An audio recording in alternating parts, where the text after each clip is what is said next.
了超多，因为我们今天被火车赶下了3次，没有半小时吗？15分钟。超烦的。不然原本10点就可以准时进去克里斯蒂安宫了。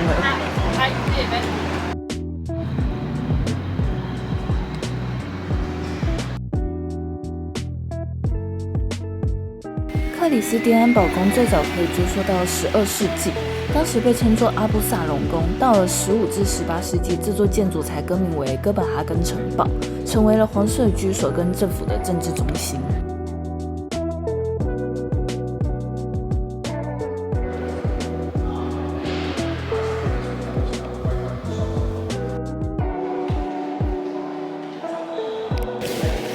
都是 unisex， 没有分。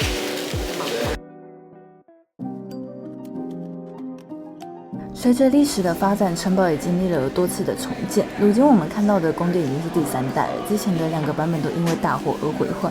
你们也知道，城堡永远难逃大火。那现在的城堡名称是来自于国王克里斯蒂安6世，因为他曾在一次的大规模重建中负责这座宫殿的改造，所以就以他的名字命名。这是丹麦现在的皇室成员，国王一家。这里是女王的藏书阁，超壮观的，根本就是一个小型的图书馆。大家也都知道，后来丹麦的皇室都迁居到了阿马林堡宫，而克里斯蒂安堡宫则成为了丹麦中央政府的办公处。今天丹麦的行政、司法、立法3大机构都在这，因此克里斯蒂安堡也被丹麦人称作是议会大厦，而它也是世界上唯一一个容纳了国家3大政府机构的建筑。皇室晚宴厅，哇，这里的地毯风格跟以前看到的都不太一样哎，第一次看到这么缤纷的挂毯间。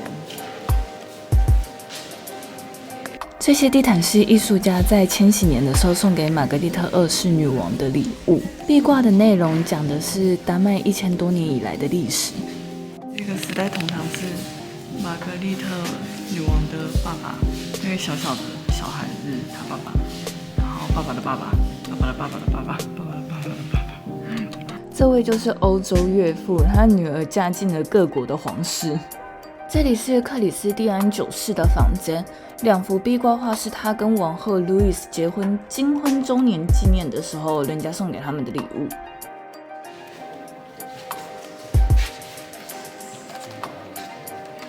这里就是国王斐德烈克10世登基的时候挥手的那个阳台。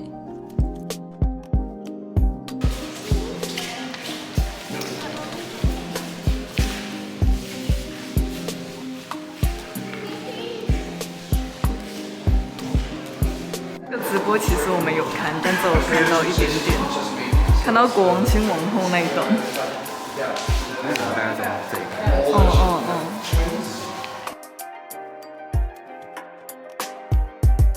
最期待的环节，我的环节，我有点想要。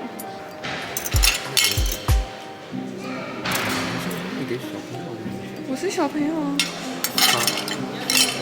我喜欢这一个，或者是珍珠的这一个。这就是有名的丹麦饼干，但我们没有在这里买。哦，还有刚刚的那个现代艺术挂毯的介绍。甚至有拼图。走吧，下一个景点。我们来看它的遗址。礼品店有点可怕，它直接放一个骷髅头。这是克里斯蒂安9世时期的城堡，那时候还有蓝塔，那个蓝塔就是关押那一位公主的地方，但现在蓝塔已经不在了。看到这部分就是蓝塔的塔基。这就是现在克里斯蒂安堡宫的地基。上面写了行政、司法跟立法。他们好酷，他们把他们的厨房特别展区。可能现在还有在用。真的假的？这里记录了当时的菜单跟明细，还有邀请函。你还记得我们之前去拿破仑的那个 party 的那个城堡吗？他那个厨房根本没办法跟这个比。他还放那个鳕鱼干的模型。很好笑，然后那边是做那个酱汁的， 1937年的那个，对。哎，真的耶！然后它这一圈都是那个，可恶，没有骗到你。哎，里面都有哎，这是马铃薯，我最讨厌了。它旁边还有小隔间，真的是有够巨大。这边是糕点区，然后刚刚那边是主食区，然后这边是主厨的办公室。这么大吗？跟那个马卡龙。那个小小的是装这一种的啊，如果你要整组外包，它势必得用这个盒子。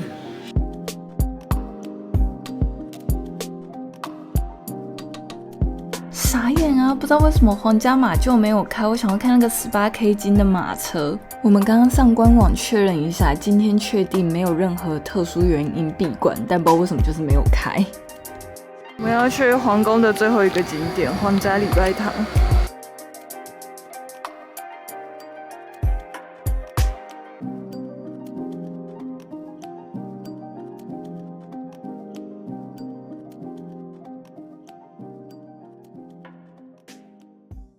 我们想去一家听说还不错的咖啡厅吃中餐。原本是我们的口袋名单，就后来越来越红，尴尬。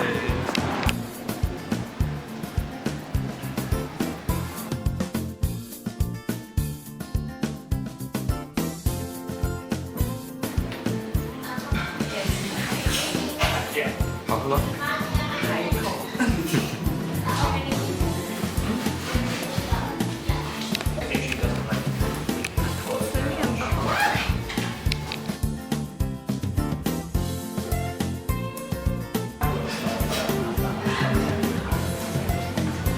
发现它是没有菜单的，然后就是它现在有什么面包，你就只能点什么面包，然后它会给你一些酱料跟 cheese， 还不错啦。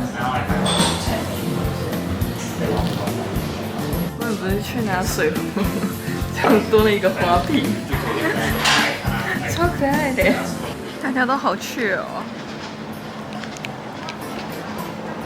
结果我们两个都觉得刚刚那一家有点过誉了，尴尬。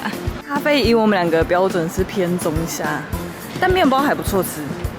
今天天气超好，逛起来很舒服。我们现在在哥本哈根的主要商店街，然后我们有想要买的东西，如果可以的话，我们想要买一条老公的裤子跟衣服，然后最重要的是无印良品的一些文具，还是改天再来买，反正已经知道是在这一栋了。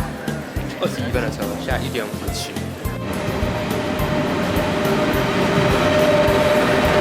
这边，这个空间好爽啊！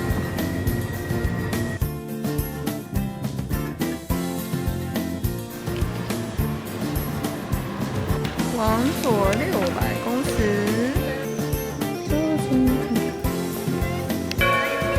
刚好敲了3点的钟。但其实它已经敲蛮久的了。Roskilde 大教堂是北欧最早的大规模砖砌哥德式建筑之一。它建于12世纪，融合了罗曼式跟哥德式的风格，内部更展示了800年来欧洲各种建筑风格的演变。这座教堂本身就拥有非常深厚的文化底蕴，但更为著名的原因是，自15世纪以来，它一直是丹麦皇室的安葬地，至今已经有40多位君主长眠于此，包括著名的国王克里斯蒂安4世，以及最近的丹麦女王玛格丽特2世的家族成员。下一个，消防员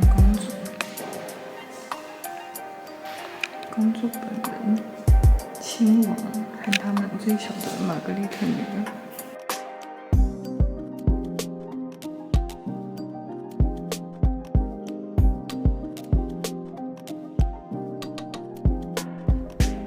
这是斐德烈克5世的墓，我刚刚脑袋一瞬间宕机，忘记他的故事是什么。直到我看到2个女生的墓以后，瞬间就想起来了。右边这个是他的王后 Louise， 左边那一个是他在跟王后结婚前就已经喜欢上的一个平民女子。那王后走了以后，他当然理所当然的成为了继后，也是当时唯一一个没有皇家血统但成为皇后的人。斯蒂安7世的棺木竟然如此此朴素，而且有趣的是，它这边有人面石，超酷的。玛格丽特一世女王是丹麦史上的第一位女王，也是挪威、瑞典、丹麦三国的实际统治者，更是卡尔马同盟的建立者。她跟第二位女王，也就是我们熟知的玛格丽特二世女王，两任女王相差了有300年之久。这是一个角度照，女王刚好有圣光哎，我的天哪！好，我们把这个教堂预留的时间很多，它真的有很多东西需要看。哦，还有一个地下室。对啊，当然还要去地窖。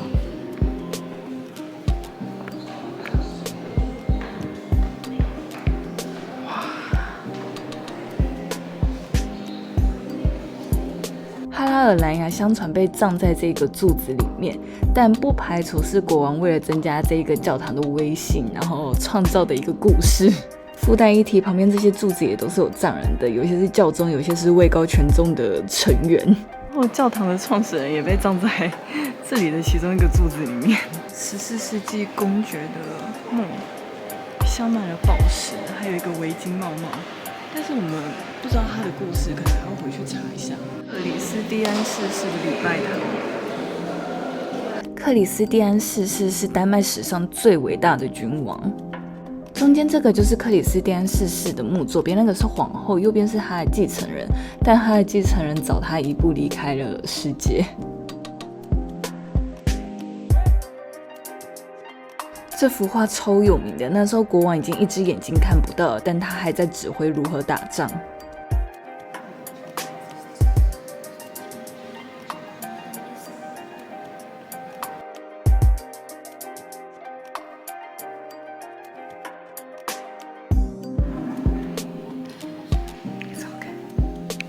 分别是纪念、悲伤跟爱，然后这是欧洲岳父的这是死士跟他的皇后亚历山卓吗？这是腓德烈克8世跟他的王后。这是玛格丽特2世女王的棺木，她还没有离开，但是她的棺木已经做好了。在教堂的2楼会有设计者更详细的介绍。这些皇家陵墓不仅具有极高的历史价值，还展现了从文艺复兴到巴洛克等不同时期的艺术风格。也正因为如此，罗斯基里大教堂在北欧的宗教、政治还有建筑史上都有非常重要的地位。那时候的女生棺木都长得差不多。老公刚刚说你像阿涅斯的墓，发现了一个神秘小空间。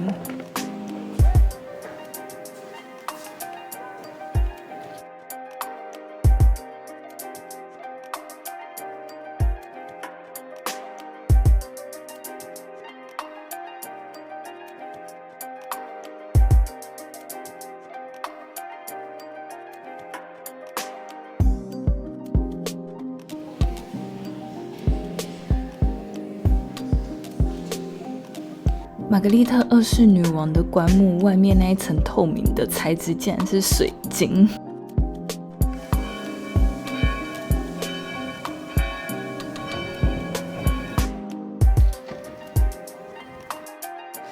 实在拍不进去，它太高了。算了，拜拜。你猜那个是什么酒？有香香的荔枝的味道。喜欢的清酒？它的水果是荔枝吗？不是，不然呢？你最喜欢的？我最喜欢的对，水果，草莓。接骨木花。酷，他们这样子喝起来会有荔枝的味道。我每次出来喝酒都是老公帮我点。因为我每次帮我自己点，但我都没有很喜欢，但老公帮我点的我都很喜欢，所以我就把点酒权交给老公。